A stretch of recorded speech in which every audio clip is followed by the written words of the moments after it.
Hello and welcome to my channel my dear student. आज हमें पढ़ना है power of I, complex number का जो पावर ऑफ आई होता है, ठीक है ना, जिसको आयोटा बोलेंगे हम। एक्चुअली कैसा है कि इसके पहले भी हमने ऑलरेडी वीडियो बनाई है, उसकी लिंक मैंने आपको डिस्क्रिप्शन बॉक्स में दे दिया है, क्योंकि इसमें हमने क्या क्या पढ़ा दिया था। तो हमने पढ़ा दिया था अलजेब्रा ऑफ कॉम्प्लेक्स नंबर, साथ में कॉम्प्लेक्स नंबर की डेफिनेशन पढ़ा दिया था। अलजेब्रा ऑफ कॉम्प्लेक्स नंबर में मैंने ये पढ़ा दिया था addition of complex number, subtraction of complex number and difference of complex number जिसको बोलेंगे हम, साथ में प्रोडक्ट ऑफ कॉम्प्लेक्स नंबर, और हमने डिवीजन ऑफ कॉम्प्लेक्स नंबर भी आपको पढ़ा दिया था, ठीक है ना। अगर आपने वो वीडियो देखी नहीं होंगी तो आप प्लीज डिस्क्रिप्शन बॉक्स में आपको लिंक दिया है, उसमें आप देख लो, ठीक है ना। क्योंकि जब तक ये बेस कंप्लीट नहीं रहेगा तब तक आप ये एग्जाम्पल सॉल्व करना मुश्किल हो जाएगा, ठीक है ना।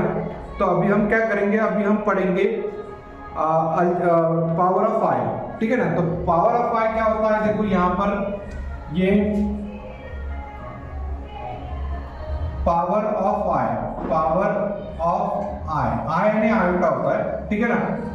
तो यहाँ पर आपको ऑलरेडी ये पता है कि वी नो दैट जब हमने कॉम्प्लेक्स नंबर पढ़ा था ना, कॉम्प्लेक्स नंबर की डेफिनेशन पढ़ी थी। कॉम्प्लेक्स नंबर की डेफिनेशन में मैंने आपको ये बता दिया था कि आयोटा की वैल्यू क्या होती है। आयोटा की वैल्यू होती है √(-1), ओके। तो ये होती है आयोटा की वैल्यू। अब हमें ये पढ़ना है कि अगर इसका स्क्वायर रहा, क्यूब रहा या पावर n तक रहा तो हम इसको कैसे सॉल्व कर सकते हैं, ठीक है ना। तो सबसे पहले देखो, अगर सपोज आई स्क्वायर है, आयोटा का होल स्क्वायर, तो आयोटा स्क्वायर है तो क्या करेंगे आप, ऐसे लिखेंगे आयोटा की वैल्यू क्या है √(-1) और इसका पावर 2 कर देना है, ठीक है ना। तो रूट और स्क्वायर रूट कैंसिल होता है तो आंसर में क्या मिलेगा आपको -1, ओके। तो इस टाइप में लिख सकते हैं। साथ में हम क्या करेंगे, आई क्यूब फाइंड करेंगे, iota whole cube. Iota cube यानी क्या होता है कि आयोटा क्यूब को आपको ऐसे लिखना है आई स्क्वायर इंटू आई करके लिख लेना है, आई स्क्वायर इंटू आई। तो आई स्क्वायर की वैल्यू क्या है, यहाँ पर हमने ऑलरेडी सॉल्व करके रखी है, ठीक है ना। आई स्क्वायर की वैल्यू क्या है -1 है, तो यहाँ पर लिखेंगे -1, और आई है तो यहाँ पर लिखो आई, यानी आप इसको कैसे लिख सकते हैं, -1 इंटू आई यानी -i करके लिख लेना है, ठीक है ना। साथ में i⁴ लिखना है। i⁴ को क्या लिखेंगे हम, आई स्क्वायर का होल स्क्वायर, आई स्क्वायर का होल स्क्वायर। 2 इंटू 2 क्या होता है 4। तो आप यहाँ पर ये लिख सकते हैं कि आई स्क्वायर की वैल्यू क्या है, तो -1 है, तो यहाँ पर लिखेंगे -1 और इसका होल स्क्वायर कर देना है। -1 का स्क्वायर +1 होता है, तो आप यहाँ पर लिखेंगे +1, ठीक है ना। आपको ये चारों वैल्यू ही इंपॉर्टेंट है, बाकी कोई इंपॉर्टेंट बात नहीं है। आप देखो, अगर कोई सपोज ये चारों बातें अगर पता है तो आप कोई भी पावर अगर निकालना है, जैसे मुझे अभी फाइंड करना है i⁵ तो i⁵ को मैं कैसे सॉल्व करूंगा, तो हम इसको ऐसे सॉल्व कर सकते हैं i⁴ इंटू आई करके लिख लेना है, ओके। तो i⁴ कितना होता है, तो i⁴ 1 होता है, तो यहाँ पर लिखेंगे 1 इंटू आई करके लिख लेना है। i इंटू 1 यानी कितना होता है, तो i, तो यहाँ पर लिख लेना है i यानी आयोटा, ओके। तो ये इस टाइप में आप सॉल्व कर सकते हैं। i⁴ अगर 7 है तो आप i⁴ को कैसे लिखेंगे, तो पहले i⁴ कर देना है इंटू i⁴ 3 कर देना है, क्योंकि आपको ये फार्मूला ऑलरेडी पता है कि a⁴m इंटू a⁴n यानी a⁴m प्लस n करके लिखते हैं, ठीक है ना। तो आप ये जो 7 है तो 4 + 3 करके लिख सकते हैं, और 4 + 3 को आप ऐसे सॉल्व कर सकते हैं।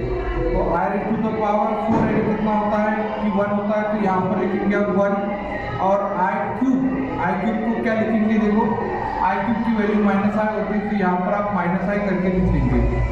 1 इंटू -i यानी कितना होता है -i, तो यहाँ पर लिखेंगे हम -i। तो स्टूडेंट देखो, यहाँ पर ये जो i⁴ हमने फाइंड किया था ना, i⁴ को आप ऐसे लिख सकते हैं, ठीक है ना। आपके हिसाब से आप क्या कर सकते हैं, इसको कन्वर्ट कर सकते हैं। जैसे i⁴ 8 है तो आप क्या लिखेंगे, i⁴ 4 इंटू i⁴ 4, तो तो i raise to the power 4 कितना होता है 1, यहाँ पर हम 1 लिखेंगे और i raise to the power 4 यानी कितना होता है 1 होता है, तो 1 लिखना है। 1 into 1 कितना होता है तो 1 होता है, तो ये हो गया 1। ओके, तो इसी टाइप में आप कोई भी इक्वेशन रहा, ठीक है ना, कोई भी i का पावर का अगर है तो आप उसको कन्वर्ट कर सकते हैं। जैसे फॉर एग्जांपल देखो, अब हम थोड़ी लार्ज वैल्यू ले लेंगे, जैसे for example i raise to the power 21 है, ठीक है ना। देखो i raise to the power 21 है, तो आपको क्या करना है, ये जो 21 दिया है ना, ये 21 को आपको पहले 4 से डिवाइड कर लेना है।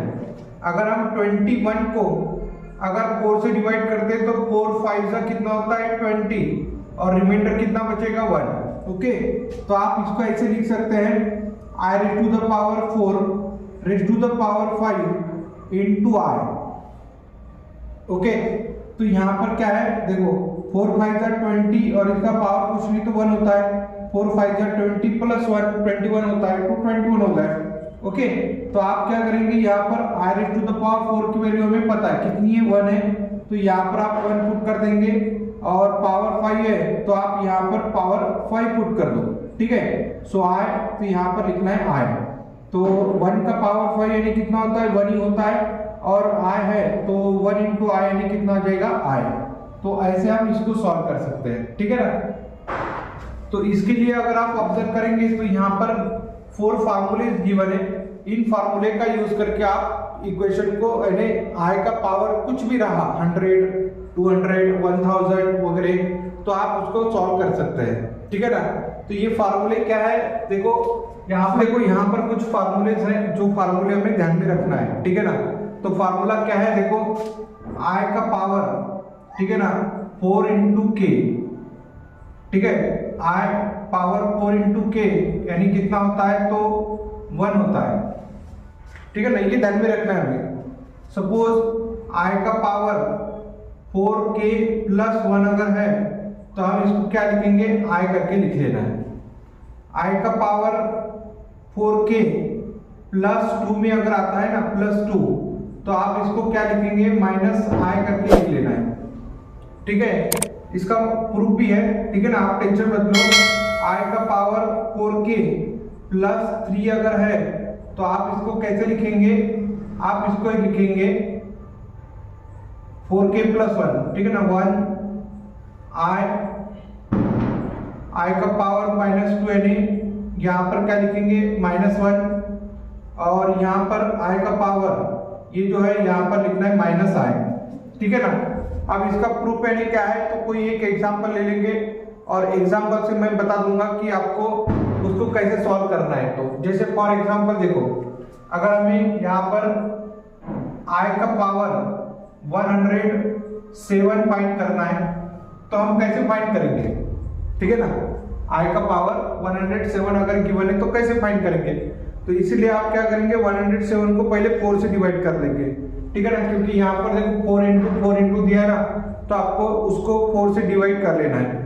तो हम यहाँ पर क्या करेंगे, देखो यहाँ पर मैं आपको डिवाइड करके बता रहा कि 107 को आप 4 से डिवाइड कर देंगे तो 4 2 का कितना होता है 8। ओके, तो 10 - 8 कितना होता है 2, तो यहाँ पर 2 लिखेंगे और यहाँ पर लिखेंगे आप 7। अब 4 का टेबल देखो, 4 6 कितना होता है 24, तो यहाँ पर लिखेंगे आप 24 और रिमाइंडर कितना बचेगा 3। ओके, इसका मतलब ये जो है i raise to the power 107, इसको कैसे लिखेंगे आप i into 4 into 26। ओके, तो 4 into 26 प्लस रिमाइंडर कितना है 3 है, तो यहाँ पर लिख लेना है 3। इसका मतलब आपको यहाँ पर ध्यान में आ रहा होगा कि ठीक है ना, तो इसका मतलब आपको ये ध्यान में आ रहा है कि ये इक्वेशन यानी इस टाइप का आ चुका है। तो 4k, तो आप ये कंसीडर करेंगे कि ये क्या है, ये k की वैल्यू है, ये k की वैल्यू आ जाएगी ना, तो 4 into k प्लस 3, और इसको अगर हमें आगे सिंप्लीफाई करना है, जैसे इसमें आंसर लेके आना है, तो आप क्या करेंगे, आप ऐसे भी लिख सकते हैं i raise to the power 4 raise to the power 26 और into i raise to the power 3। ठीक है ना। देखो 4 इंटू 26 और बेस सेम है तो एडिशन कर लेंगे 3 में, तो i raise to the power 4 मींस कितना होता है 1 into raise to the power 26 into i, so i raise to the power 26, okay. तो i raise to the power 26 यानी कि 1 का पावर 26 यानी कितना होता है 1 इंटू i का पावर 3, ये यहाँ पर हमने सॉल्व करके रखा है, i का पावर 3 यानी माइनस i होता है, तो आप यहाँ पर क्या लिखेंगे माइनस i, और total answer 1 into minus i यानी कितना होता है माइनस i, तो ऐसे करके लिखेंगे माइनस i। तो इसका टोटल आंसर जो मिला आपको ये क्या मिला है माइनस i मिल चुका है, ठीक है ना। तो ऐसे हमें सॉल्व करना है। एक तो एग्जांपल सॉल्व करके बता देता हूं मैं आपको कि ये जो पार्ट है ये थोड़ा इंपॉर्टेंट पार्ट है, ये फार्मूले से जो आपको ध्यान में रखना है, ठीक है ना। ये फार्मूला आप नोट करके रख देंगे क्योंकि इसका यूज करके आपको आगे के एग्जांपल सॉल्व करना है, ठीक है ना। तो अभी देखो हम कुछ एग्जांपल सॉल्व कर लेंगे।